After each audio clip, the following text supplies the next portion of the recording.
White House has found itself in the middle of a high-stakes showdown. I'm Maggie Rulli, and we'll have the details coming up.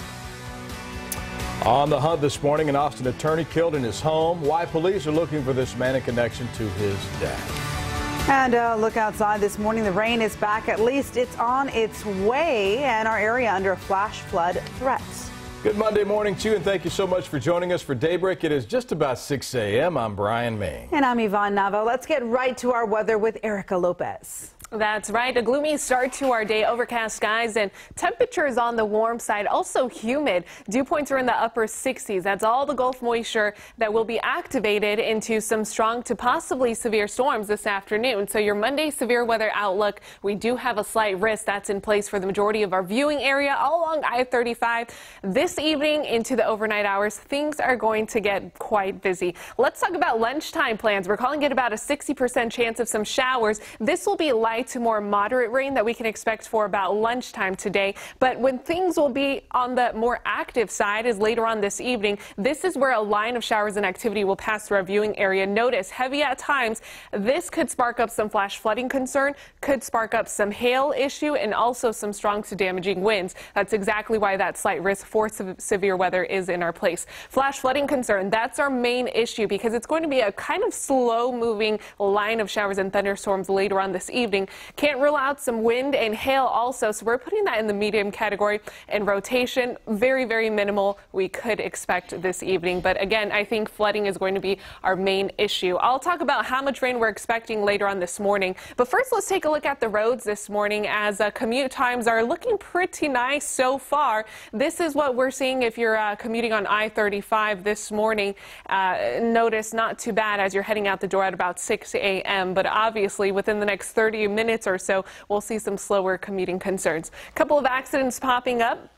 This one in particular, southbound on the Service Road and 40th Street. Still plenty of fast commuting going on there, but we'll keep you guys updated if times do slow down later on this morning. Traveling from Buda to downtown this morning, about a 14-minute commute. 17 minutes from Round Rock to downtown is what you guys can expect, and about 15 minutes from 45 to downtown. Just under 5 minutes from 2222 to Cesar Chavez. Guys, back to you.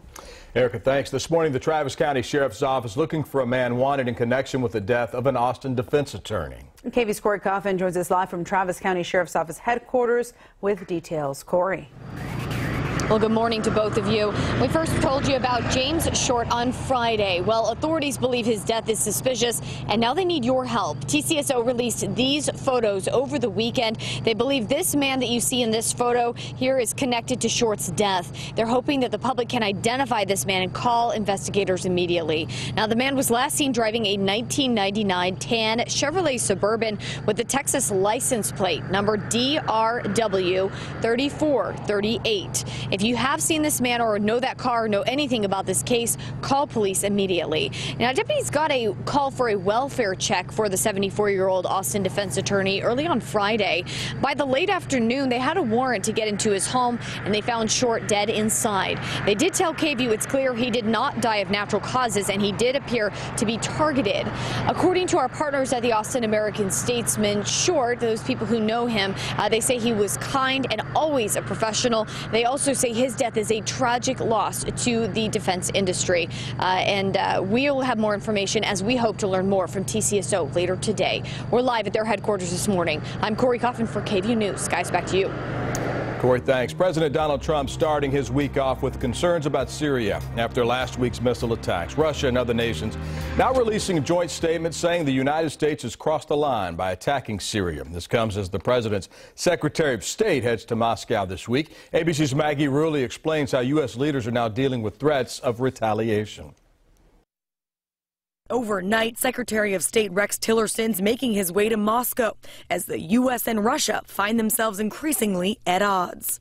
Now, an ominous threat in a joint statement from Russia, Iran, and Hezbollah, the military commanders defending the Assad regime in Syria, saying the United States crossed red lines by attacking Syria, threatening to retaliate against any future military actions. adding Russia and Iran will not allow the United States to be the only superpower in the world. The United States is still investigating whether the Russians were involved in the chemical attack last week that killed more than 80 Syrian civilians. But ahead of his trip, Secretary Tillerson says he's seen no hard evidence suggesting a Russian connection and insists the plan in Syria remains the same: defeat ISIS. In that regard, we are hopeful that we can work with Russia and use their influence to achieve areas of stabilization throughout Syria. But United Nations Ambassador Nikki Haley suggested another priority while on CNN. We don't see a peaceful Syria with Assad in there. Both Secretary Tillerson and Ambassador Haley are right about this. National Security Advisor General H.R. McMaster on Fox News defending both priorities. That should be a strong message to Assad and to his sponsors who are enabling his campaign of mass murder against his own civilians. Secretary Tillerson's expected in Russia tomorrow night, where he plans to meet with the Russian foreign minister. It's a visit that will be his most high-profile trip yet as Secretary of State. Maggie Rulli, ABC News, Washington. Well, happening today, President Trump's pick for Supreme Court Judge Neil Gorsuch will be sworn into office. The Senate confirmed the Supreme Court nominee on Friday after weeks of heated debate and a controversial change in the voting rules. Last week, Republicans changed the rules so Gorsuch only needed 51 votes instead of the usual 60. Gorsuch is set to take 2 oaths, one required by the Constitution and the other by federal law. A police officer in Fort Collins, Colorado, getting a lot of heat this morning for how he handled an arrest. This comes after a video was released showing the officer slamming a woman to the ground. Take a look. A witness captured the arrest on Thursday night, sharing it on social media, sparking criticism from viewers across the country. The woman being arrested is 22-year-old Michaela Surratt. Officials say she was asked to leave a nearby bar after trying to break up a nearby fight, but that she didn't leave and actually bumped into a police officer with her shoulder. Witnesses say the excessive force was uncalled for. When I first saw it, I thought it was just pretty crazy to know that that happened here in Fort Collins, and it's excessive. I mean, that's police brutality, what I would see. Because you couldn't really tell what was going on. She was wearing these super tall heels, so that looked like she was falling like right onto her face. She couldn't really catch herself. The woman is charged with third-degree assault and obstructing an officer. Fort Collins police officials investigating the video from the officer's body camera. However, they're sticking by their officer. They say the video doesn't tell the whole story, that the arrest was protocol. 6:06 is your time, and this morning Hayes High School students return to classes, remembering the life of a fellow student who passed away last week. Crisis counselors now on hand to help students and teachers figure out how to deal with this type of grief. On Friday, Hayes School District officials informed parents of 17-year-old Xavier Jackman's passing. They did not release a lot of information, but they say that the senior's death is currently under investigation.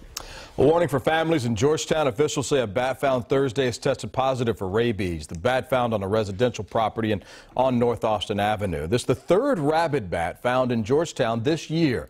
Right now, animal control officers say they don't know if any people or pets came into contact with this bat.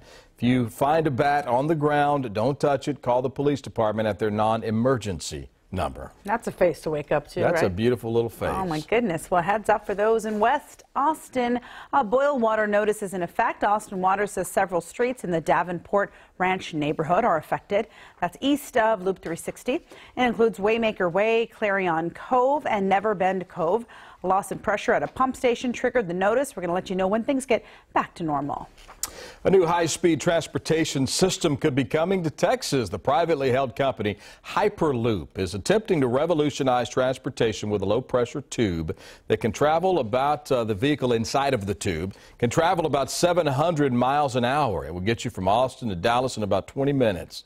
The Texas Triangle is one of 11 proposed Hyperloop routes in the United States. It'll be about 640 miles between Dallas and Houston, with stops in Austin and San Antonio along the way.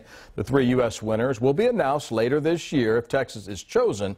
Hyperloop says it hopes to have its 3 systems in service by the year 2021. Is it normal? I mean, how can we go that fast? I don't know why that doesn't seem real to me. Seems like that'd be hard on your body. Yeah. Your face would be like on the earth. You wouldn't have to go to the doctor after that. You wouldn't need a lift Everything after would be that. nice and tight. Everything would be tight. Yeah. Our weather's not going to be so tight today. We're talking about rain in the forecast for this afternoon, then to the overnight hours. Erica Lopez joins us now with the details on that. Hello, Erica. Hello, good morning. That's right, heavy rain at times. We're actually monitoring the threat for some flash flooding concerns tonight. As of today and the majority of the first half of your Monday, it's going to be quite quiet.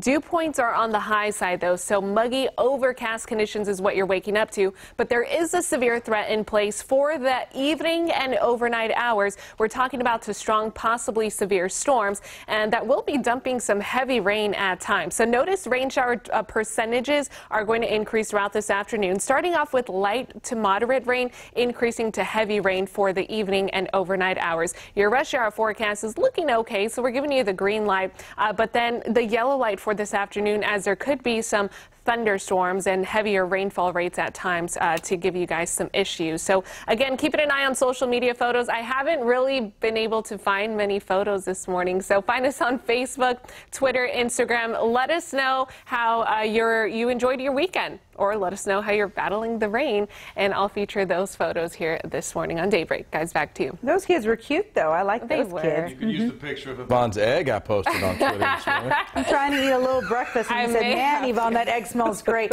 I'm bringing fish tomorrow. Okay, I can't wait for the salmon. No, I won't. I won't do that. No salmon.